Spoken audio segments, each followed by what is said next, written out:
হামের সংক্রমণ বেড়ে যাওয়ায় রাজশাহী মেডিকেলে শিশু ওয়ার্ডে তিল ধারণের ঠাঁই নেই। ধারণ ক্ষমতার কয়েক গুণ রোগী ভর্তি। রোগী বেড়েছে নাটোর সদর হাসপাতালেও। হামের সংক্রমণ ও চিকিৎসা সেবার বিষয়ে জানাতে রাজশাহী মেডিকেল থেকে যুক্ত হচ্ছেন সহকর্মী জিয়াউল গনি সেলিম। সেলিম, নিশ্চয় শুনতে পাচ্ছেন। শুরুতেই আপনার কাছে প্রশ্ন, এখন পর্যন্ত কতজন আক্রান্ত এবং মৃত্যুর তথ্য আপনার কাছে আছে জানাবেন, সাথে পরিস্থিতি সামাল দিতে হাসপাতাল কর্তৃপক্ষ কি ব্যবস্থা নিয়েছে?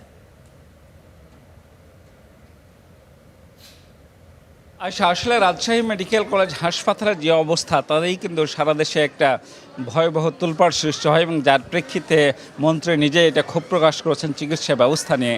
এই মুহূর্তে আমি যখন কথা বলছি তখন রাজশাহী মেডিকেলে অন্তত 41 শিশুর হাম শনাক্ত হয়েছে আজকে, এবং ভর্তি হয়েছে শুধু 24 ঘন্টায় 200-রও বেশি শিশু ভর্তি হয়েছে, এবং গেল 24 ঘন্টায় মারা গেছে একজন শিশু। তবে মারা যাওয়া শিশুটা আসলে হামে আক্রান্ত ছিল কিনা তা নিশ্চিত হওয়া যায়নি, কারণ চিকিৎসকরা বলছেন যে আসলে নমুনা পরীক্ষা ছাড়া আসলে নিশ্চিত করে বলা যাবে না যে হামে মৃত্যু হয়েছে কিনা। তবে হামের উপসর্গ ছিল এরকম আমরা জেনেছি। এরপরে বলতে চাই আপনাকে যে এই যে রাজশাহী মেডিকেলের যে উপচে পড়া ভিড় শিশু রোগীদের, বিশেষ করে হামে আক্রান্ত শিশুদের ভিড়, এটি ঘটনা আসলে তদন্তে স্বাস্থ্য মন্ত্রণালয় থেকে 3 সদস্যের একটি কমিটি এসেছে, এবং সেই কমিটি অলরেডি হাসপাতালের শিশু ওয়ার্ড পরিদর্শন করেছে। স্বাস্থ্য কর্মকর্তাদের সাথে, চিকিৎসকদের সাথে কথা বলেছেন এবং তাদের নমুনা সংগ্রহ করে ঢাকায় নিয়ে যাচ্ছে। এই জরুরি পরিস্থিতিতে আগামীকাল স্বাস্থ্য অধিদপ্তরের মহাপরিচালক ডাক্তার প্রভাত চন্দ্র বিশ্বাস তিনিও আসছেন, এবং আগামীকাল সকালে তিনি এই হাসপাতাল পরিদর্শন করবেন। এর বাইরে আপনাকে জানিয়ে রাখি, রাজশাহী বিভাগে 246 জনের নমুনা সংগ্রহ করে পরীক্ষা করানো হয়েছিল, তাতে 77 জনের আসলে হামের উপসর্গ পাওয়া গেছে বা নিশ্চিত হওয়া গেছে যে তারা হামে আক্রান্ত। ফলে রোগীর যে চাপ, সেই চাপ কিন্তু এখন আসলে বাড়ছে, মানে শত শত রোগী আসে। আজকে যেমন 200 রোগী ভর্তি হয়েছে হাসপাতালের ওয়ার্ডগুলোতে, আসলে তিল ধারণের ঠাঁই নেই। আপনি হয়তো দেখতে পাচ্ছেন যে হাসপাতালের যে রোগীর চাপ, সেটা আসলে বারান্দাতে হাঁটার মতো পরিস্থিতি নেই। এখানে শুধু যে হামের রোগী আছে তা না, নিউমোনিয়া সহ নানা রোগে আক্রান্ত রোগী বা শিশু রোগীরাও আছেন, এবং সেটি আসলে এই চাপটা আসলে বাড়িয়ে দিয়েছে। একটু আগে এই শিশু ওয়ার্ড পরিদর্শন করেছেন বিএনপির তরফ থেকে একজন কেন্দ্রীয় নেতা, তিনি এসে দেখেছেন এবং তিনি বলেছেন যে আসলে অন্তর্বর্তী সরকারের সময় টিকা কেনা না যাওয়ায় এবং স্বাস্থ্য কর্মকর্তাদের তখনকার আন্দোলনের কারণে আসলে টিকা কেনা যায়নি, এই কারণে সারা দেশেই আসলে ছড়িয়ে পড়েছে এই হামটি। তবে আপনি এরই মধ্যে জানেন যে জুনে সারা দেশে আসলে টিকা কার্যক্রম শুরু হবে, যদিও স্বাস্থ্য অধিদপ্তরের তরফ থেকে বলা হচ্ছে যে টিকা অর্জনের ক্ষেত্রে অন্যান্য বিভাগের চেয়ে রাজশাহী বিভাগ সবসময় সাফল্যের ক্ষেত্রে এগিয়ে ছিল, কিন্তু কেন মাঠ পর্যায়ে অর্থাৎ জেলাগুলোতে কেন হাম ছড়িয়ে পড়লো তা নিয়ে কিন্তু তারা ভাবছেন, এবং এটা নিয়ে গবেষণার প্রয়োজন বলছেন, এবং তারা কারণ অনুসন্ধান করছেন। বিশেষ করে চাঁপাইনবাবগঞ্জ এবং পাবনা, এই দুটি জেলায় রাজশাহী বিভাগের মধ্যে সবচেয়ে হামের রোগী বেশি। এবং আমি এখন যদি দাঁড়িয়ে আছি একেবারে শিশু ওয়ার্ডের পেছনে, আমার সামনে পিছনের ডানে বামের চতুর্পাশেই আসলে রোগীতে হাঁটার মতো জায়গা পরিস্থিতি নেই, এবং এই পরিস্থিতিতে চিকিৎসকরা হিমশিম খাচ্ছেন তাদের সেবা দিতে, এবং পর্যাপ্ত নার্সও আসলে পাওয়া যাচ্ছে না, এরকম অভিযোগ করছেন রোগীরা। তারা বলছেন যে আসলে অনেকেই আছেন যারা নিউমোনিয়া হয়ে এই হাসপাতালে এসেছেন, কিন্তু এখানে আসার পরে তারা হামে আক্রান্ত হয়েছে তাদের শিশু, অর্থাৎ ছোঁয়াচে হওয়ার কারণে আসলে আলাদা করে যে চিকিৎসা দেওয়ার কথা ছিল হামে আক্রান্ত হলে, সেটি না করার কারণে, সে জায়গা সংকটের কারণে সেটি করা যাচ্ছে না, এই কারণে হাম কিন্তু ছড়িয়ে পড়ছে। তো রাজশাহী মেডিকেল থেকে হাম পরিস্থিতি আমার কাছে এই ছিল। এই আয়েশা।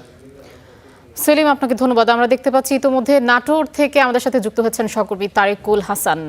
তারিকুল, নাটোরে এখন পর্যন্ত কতজনের হাম শনাক্ত হয়েছে এবং পরিস্থিতি মোকাবেলায় স্বাস্থ্য বিভাগ কোনো কি ব্যবস্থা নিয়েছে বা ব্যবস্থা নিবে জানাবেন?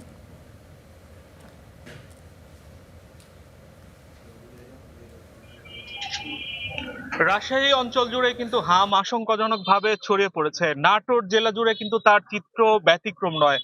আজকে পর্যন্ত জেলা সিভিল সার্জনের হিসেব অনুযায়ী আমরা কিন্তু 38 জন শিশু আক্রান্তের তথ্য পেয়েছি। আমি এখন নাটোর সদর হাসপাতালে দাঁড়িয়ে আছি। এখানে কিন্তু আজ পর্যন্ত 14 জন শিশু হামে আক্রান্তর তথ্য আমরা পেয়েছি, যার মধ্যে কিন্তু এই সদর হাসপাতাল থেকে এর মধ্যে 8 জন শিশু যারা হচ্ছে চিকিৎসা নিয়ে বাড়ি ফিরেছেন, এবং 6 জন শিশু এখনো চিকিৎসাধীন রয়েছে।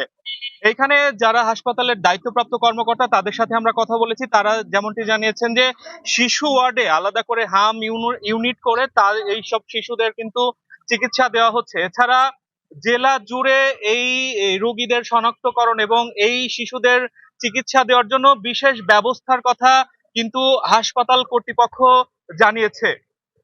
আমরা শিশুদের স্বজনদের সাথে কথা বলেছি। তারা কিন্তু ঠিকমতো চিকিৎসা পাওয়ার কথা বললেও এক ধরনের দুশ্চিন্তার মধ্যে দিয়ে যাচ্ছেন। কারণ এই ছোট শিশু এভাবে অসুস্থ হওয়ার কারণে তাদের পরিবারে কিন্তু এক ধরনের মানে দুঃখ, কষ্ট বিরাজ করছে।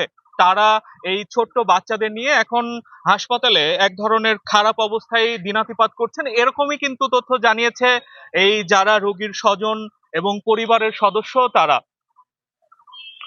নাটোর সদর হাসপাতালের যারা দায়িত্বপ্রাপ্ত কর্মকর্তা এবং যারা কর্মচারী তারা কিন্তু বিশেষভাবে এই সব রোগীদের চিকিৎসা সেবা দেওয়ার কথা জানিয়েছেন এবং তারা বলেছেন যে বিশেষ ওয়ার্ডে তাদের আলাদাভাবে চিকিৎসা দেওয়া হচ্ছে এবং একটু বিশেষভাবেই নজর রাখা হচ্ছে।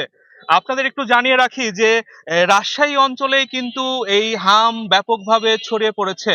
বিশেষ করে রাজশাহী মেডিকেল কলেজ হাসপাতালে কিন্তু আমরা এর মধ্যে অনেক হচ্ছে শিশুর মৃত্যুর খবর জেনেছি। এছাড়া পাবনা অঞ্চলেও কিন্তু এই হাম আশঙ্কাজনক ভাবেই ছড়িয়ে পড়েছে।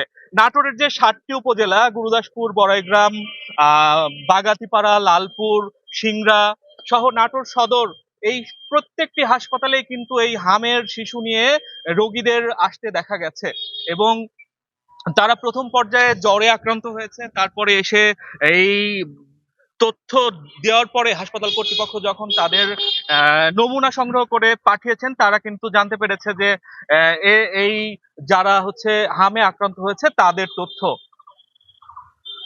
তো নাটোর শুনুন, নাটোর সদর হাসপাতাল থেকে আপনাদের জানাচ্ছিলাম যে হামে আক্রান্ত শিশুদের সংখ্যা এবং তাদের সার্বিক অবস্থা।